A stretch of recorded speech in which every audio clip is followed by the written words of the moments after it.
মাছটা 1 কিলো ওজনের ছিল, তাই কিন্তু বড় বড় পিস হয়েছে, দেখতেও ভালো লাগছে, আশা করি রান্না করলেও খেতেও ভালো লাগবে। পিসগুলো আপনারা দেখতে পাচ্ছেন। এবার চলুন আমি এটাকে ম্যারিনেট করে নিই। প্রথমে আমি ইলিশ মাছগুলোকে ম্যারিনেট করে নেব। ম্যারিনেট করে নেওয়ার জন্য কিন্তু আমি ইউজ করব হলুদ, লবণ আর কাঁচা সর্ষের তেল। দেখুন আমি কিভাবে করছি।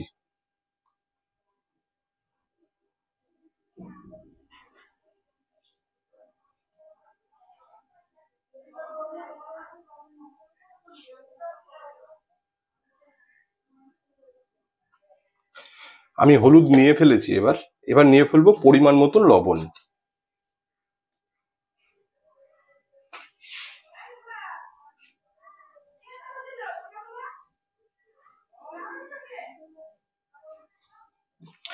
নুন নেওয়া হয়ে গেছে। এবার নিয়ে নেবো এর উপরে তেল, সর্ষের তেল।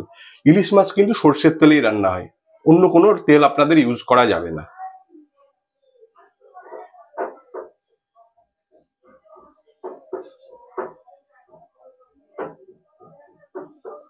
সর্ষের তেল আমার নেওয়া হয়ে গেছে। এবার আমি এগুলোকে মেখে ফেলবো ভালো করে, যাতে চারিদিকে হলুদ আর লবণটা লেগে যায়।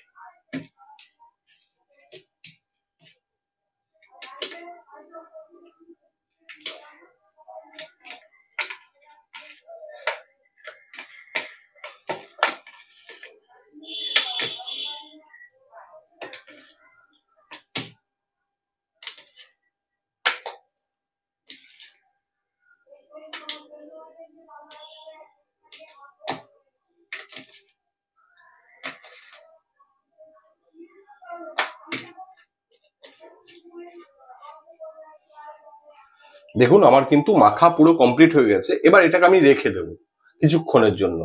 এর পরের স্টেজে আমি কি করতে হবে আপনাদেরকে বলবো।